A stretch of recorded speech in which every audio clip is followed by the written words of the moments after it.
بسم اللہ الرحمن الرحیم الحمد للہ رب العالمین والصلاة والسلام علی سید المرسلین وعلی آلہ واصحابہ اجمعین، اما بعد۔ مسائل قربانی کی تیسری قسط آپ حضرات کی خدمت میں پیش ہے۔ السلام علیکم ورحمۃ اللہ وبرکاتہ۔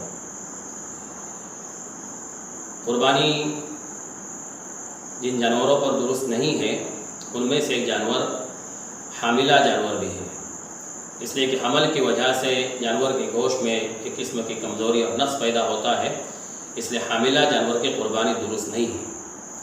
اسی طرح کسی جانور کے منہ میں زبان نہ ہو یا زبان کٹ ہو گئی ہو، اس کی بھی قربانی درست نہیں ہے۔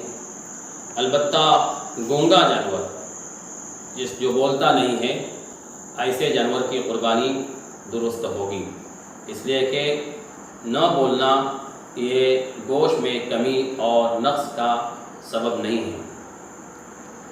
قربانی کے جانور کو ذبح کرنے کے لیے وکیل بنانا، کسی کو ذمہ دار بنانا، مرد حضرات یا عورت اگر خود ذبح کرنے پر قادر ہے تو افضل اور بہتر یہ ہے کہ خود ذبح کرے، لیکن مرد کے مقابلے میں عورت کمزور ہوتی ہے، اس لیے اس کے لیے بہتر یہی ہے کہ وہ ذبح کرنے کے لیے کسی کو وکیل بنائے، اور سنت یہ ہے کہ وہ بذات خود وہاں پر پردے کے اہتمام کے ساتھ موجود رہے۔ حضرت نبی اکرم صلی اللہ علیہ وسلم نے حضرت فاطمہ رضی اللہ تعالیٰ عنہ سے یہ بات ارشاد فرمائی تھی کہ آپ ذبح کے وقت، قربانی کے جانور کو ذبح کرنے کے وقت وہاں پر حاضر رہو۔ مرد حضرات خود ذبح کرے یا کسی کو وکیل بنائے، بہتر ہے کہ خود ذبح کرے۔ جناب رسول اللہ صلی اللہ علیہ وسلم نے کئی اونٹ خود ذبح فرمائے، اور پھر بقیہ اونٹ ذبح کرنے کے لیے حضرت علی رضی اللہ تعالیٰ عنہ کو ذمہ دار بنایا، وکیل بنایا کہ وہ ذبح کرے۔ قربانی عام طور پر زندہ لوگوں کی طرف سے ہوتی ہے، میت کی طرف سے قربانی کا کیا مسئلہ ہے؟ تو میت نے اگر قربانی کی وصیت کی ہے تو اس کی طرف سے قربانی کرنا درست ہے، اور پورا کے پورا گوشت فقراء مساکین پر صدقہ کرنا ضروری ہے۔ میت کی طرف سے کی جانے والی قربانی کے گوشت کھانے کی اجازت نہیں ہے، اور اگر میت کی طرف سے وصیت نہ ہو تو ایسی صورت میں میت کی طرف سے قربانی کرنا درست نہیں ہے۔ قربانی کے جانور میں جو بڑے جانور ہیں جیسے اونٹ ہے، بیل ہے، گائے ہے، بھینس ہے، بھینسا ہے، ان میں 7 لوگ شریک ہو سکتے ہیں، اس کے 7 حصے ہوتے ہیں۔ اور جو چھوٹے جانور ہیں بکرا، بکری، مینڈا، مینڈی، ان میں ایک ہی آدمی کی طرف سے قربانی ہوگی۔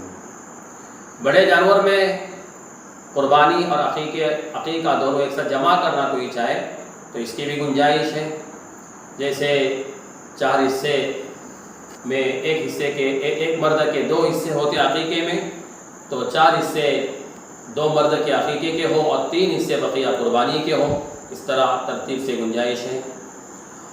اسی طرح اگر کوئی آدمی قربانی کے جانور میں عقیقہ اور قربانی اور نفلی صدقہ بھی اگر جمع کرنا چاہے تو اس کی بھی اجازت اور گنجائش ہے۔ اگر کسی آدمی پر قرض ہے تو اس کے لیے قربانی کا کیا حکم ہے؟ اگر کوئی آدمی مقروض ہے اور قرض کی ادائیگی ابھی فوراً ضروری ہے اور سامنے والا رکنے کے لیے تیار نہیں ہے، تو سب سے پہلے قربانی نہ کرتے ہوئے اس کا قرض ادا کرے، اس لیے کہ قرض ادا کرنا واجب اور ضروری ہے۔ لیکن اگر سامنے والا رکنے کے لیے تیار ہے اور ابھی ادائیگی کا وقت نہیں ہوا ہے، یا ادائیگی کا وقت ہوا ہے لیکن قربانی کے لیے جو رقم ضروری ہے اس سے زائد رقم قرض کے بقدر موجود ہے، تو ایسا آدمی قربانی کر سکتا ہے، اس کے لیے سنت ہے۔ لیکن قرض رہتے ہوئے قربانی کرنا اور قرض ادا نہ کرنا یہ درست نہیں ہے۔ اسی طرح کسی شخص کو بکرے کی قربانی کرنے کی طاقت ہے، پیسے ہیں، بکرا ذبح کر سکتا ہے، اس کے باوجود بھی وہ بڑے جانور میں حصہ لے کر قربانی کرتا ہے، تو یہ بہتر نہیں ہے۔ بہتر یہ ہے کہ بکرے کی قربانی کرے، یہ افضل ہے، اس لیے کہ اس صورت میں ایک خون بہانے اور تنہا خون بہانے کی جو فضیلت ہے وہ فضیلت اس کو حاصل ہوگی، برخلاف بڑے جانور میں شرکت کے کرنے کے مقابلے میں، اس لیے چھوٹے جانور پر قربانی کرنا بہتر ہے۔ طاقت نہ ہو تو پھر بڑے جانور میں حصہ لے کر قربانی کرنے کی اجازت ہوگی۔ واللہ اعلم بالصواب۔